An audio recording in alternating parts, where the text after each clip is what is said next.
Praise the lord. యేసుక్రీస్తు వారి పరిశుద్ధమైన నామంలో మీ అందరికి వందనాలు శుభాలు తెలియపరుస్తూ ఉన్నానండి. యెషయా గ్రంథం 51వ అధ్యాయం 7వ వచనం. మనుషులు పెట్టు నిందకు భయపడకుడి, వారి దూషణ మాటలకు దిగులు పడకుడి అని దేవుని వాక్యం సెలవిస్తుందండి.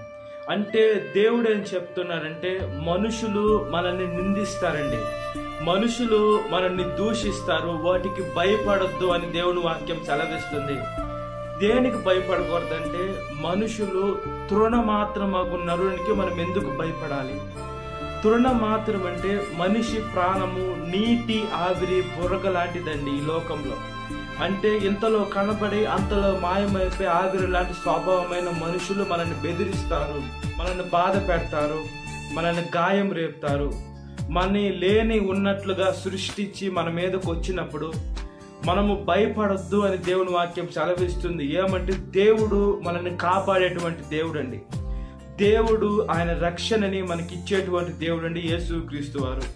మనం బైబిల్ గ్రంథంలో చూసుకున్నప్పుడు దానియేలు గారిని సింహాలు ఏం చేయకుండా ఈ లోకంలో క్రూరమైన జంతువుల దగ్గర నుంచి కాపాడాడండి. షడ్రకు మెషకు అబేద్నగోను వారిని అగ్నిలో నుంచి కాపాడాడండి యేసుక్రీస్తు వారు.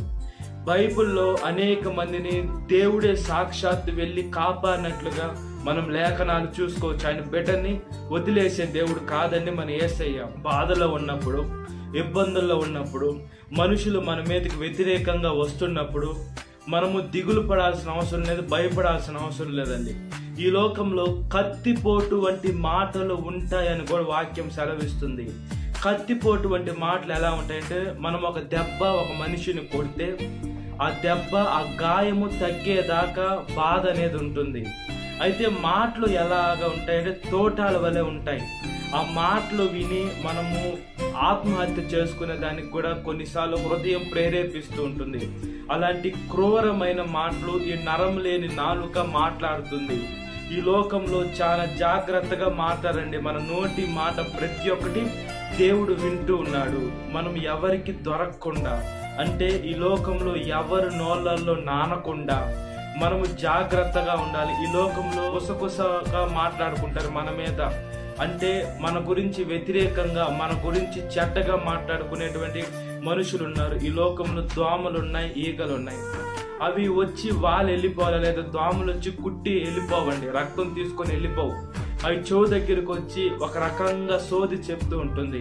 ఈ లోకంలో కూడా మనుషులు ఎలా ఉన్నారంటే, ఒకరి మీద ఒకరు సోది చెప్తూ ఉన్నారు, పనికి రానటువంటి పని చేస్తున్నారు. పనికి వచ్చే పని, పరలోకానికి వెళ్ళే పని, దేవుడి దగ్గర నిలబడేదానికి మనము అర్హులుగా ఉండే పని, సేవ అది చేయకుండా ఈ లోకంలో పనికి రాని చెత్తనంతా మనుషులు నోట్లో మోస్తూ ఇక్కడ మాట అక్కడ మాట ఇక్కడ చెప్పి ఒకరికొకరు గొడవలు పెట్టిస్తూ ఒకరి మీద ఒకరికి మనస్కష్టాలు తెప్పిస్తూ ఈ లోకంలో క్రూరమైన మనుషులు ఉన్నారండి. అలాంటి మనుషుల దగ్గర నుంచి దేవుడు మనల్ని తప్పిస్తాను. మనుషులు మన మీద ఎంత నిందలేసినా, మనుషులు మన మీద ఎంత వ్యతిరేకంగా వచ్చినా, మనకి ఈగ కూడా వాళ్ళనీయకుండా దేవుడు మనల్ని కాపాడేటువంటి దేవుడిని యేసుక్రీస్తు వారు.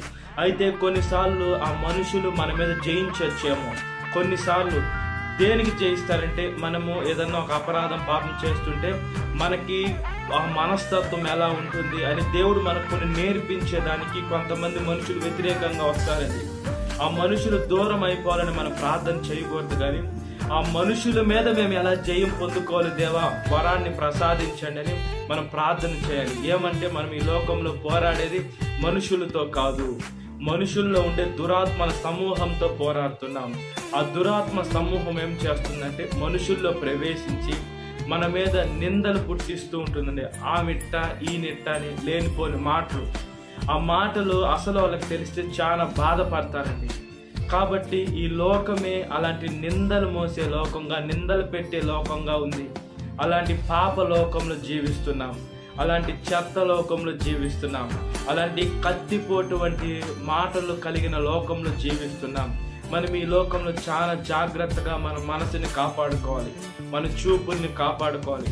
మనం ఒక దగ్గరికి వెళ్తాం, ఒక మాటను అంటాం, మంచిగానే అంటాం, మన దృష్టి మంచిగానే ఉంటుంది. అయితే కొంతమంది లేని మాటను ఉన్నట్లుగా పలుకుతారు, లేదా మనం పలికిన దాన్ని చెడ్డగా చిత్రీకరించే మనుషులు ఉన్నారు. మన మనసులో అలాగే తప్పుడు ఆలోచన ఉండదు, మంచిగానే మనం పలుకుతాం. కాబట్టి ఈ లోకంలో మనుషులు ఎలా ఉన్నారంటే ఏదో ఒక రీతిగా ఇతను పడిపోవాలి, ఇతను చెడిపోవాలి, ఇతను మంచిగా ఉండకూడదు అనేటువంటి స్వభావమే కలిగి ఉన్నారండి. 100కి 99%.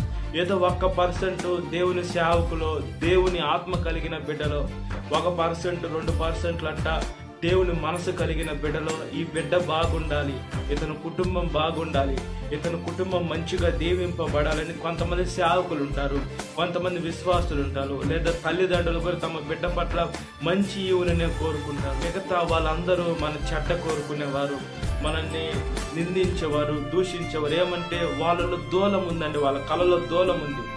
ఆ దూలం చూసుకోవటం లేదు, కానీ ఎదురు వాళ్ళ నలుసులు వెతికేటువంటి మనుషులు మధ్యలో మనం ఉన్నాం. కాబట్టి మనం ఈ లోకంలో జాగ్రత్తగా బ్రతుకున్నట్లుగా ప్రార్థన. మహాపరిశుద్ధాత్మదేవ, మా ప్రియ పరలోకమందున్న తండ్రి, మేము ఈ లోకంలో బలంగా ఉండేదాన్ని సహాయం చేయండి అయ్యా, దృఢంగా ఉండేదాన్ని సహాయం చేయండి అయ్యా. ఈ లోకము ఎంత చెడిపోయిన లోకం అంటే, ఈ లోకం ఎంత బలాత్కారంతో పట్టబడిందంటే ఏసీ మేము చూసుకుంటా ఉన్నామయ్యా. ఏసయ్యా, నిందలు పెట్టే లోకంలో ఉన్నామయ్యా, అవమానపరిచే లోకంలో ఉన్నామయ్యా, భ్రష్టులైన మనుషుల మధ్యలో ఉన్నామయ్యా. అబ్రహాము దేవా, ఇస్సాకు దేవా, యాకోబు దేవా, నా దేవా, మా దేవా, ప్రతి ఒక్క మానవాళిని జ్ఞాపకము చేసుకోమని అడుగుచున్నాం. ప్రతి ఒక్క స్త్రీని, ప్రతి ఒక్క పురుషుడిని రక్షించమని అడుగుచున్నాం. ఏసీ ఏమంటే, ఏసీ మేము దుష్టలోకంలో ఉన్నాం, మేము పాపలోకంలో ఉన్నాం, ఏసీ మేము ఇబ్బందికరమైనటువంటి లోకంలో ఉన్నామయ్యా. మా ప్రాణాన్ని కాపాడేది మీరేనయ్యా. ఏసీ మా తల వెంట్రుక కూడా, ఏసీ అగ్ని వాసన కూడా తగలకుండా రక్షించేది మీరు మాత్రమే. సహాయము చేయమని అడుగుచున్నామయ్యా. అద్భుతాలు చేసే దేవా, గొప్ప కార్యాలు చేసే దేవా, సూచక కార్యాలు చేసే దేవా, మహాత్యరమైన కార్యాలు చేసే దేవా, మీకు స్తోత్రం చెల్లిస్తున్నానయ్యా. యేసయ్యా, మేము మీ పాదాల మీద పడి గోజారుకుంటున్నామయ్యా. ప్రతి ఒక్క యవనస్తుని, ప్రతి ఒక్క యవనస్తురాల్ని మార్చండి అయ్యా. ప్రతి ఒక్క వయసు వారిని మార్చండి అయ్యా. యేసయ్యా, ఈ లోకంలో మనుషులు ఎలా ఉన్నారంటే ఒకరి మీద ఒకరికి చెప్పుకుని యేసయ్యా లోపల ఆనందం పొందుకుంటున్నారయ్యా. ఒకరు నాశనం అయిపోతే ఇక్కడ ఉన్నటువంటి మనిషి ఆనందం పొందుకుంటున్నారయ్యా. యేసయ్యా, మీ ఆత్మ కలిగిన బిడ్డలు ఎవరు ఆనందం పొందుకోరు, బాధపడతారు. ఎందుకు బాధపడతారంటే ఆ బిడ్డ నరకానికి వెళ్తాడు, ఆ బిడ్డ పాతాళానికి, సాతాను ఉండేటువంటి ప్రదేశానికి వెళ్తాడు. అప్పుడు దేవుడు నన్ను లెక్కడిగినప్పుడు నేనేం చెప్పాలి అనే బాధ ఏసే క్రైస్తవుల్లో ఉంటుంది. ఏసే ఈ లోకంలో తిరిగేటువంటి వాళ్ళకి అతను నాశనం అయిపోతే చాలా అని అనుకుంటారు. కాబట్టి మేము ప్రార్థన చేస్తున్నాం, ప్రతి ఒక్క ఆత్మ మీరు చేసింది మీ దగ్గరికి రావాలని ప్రాధాయపడుతున్నాం.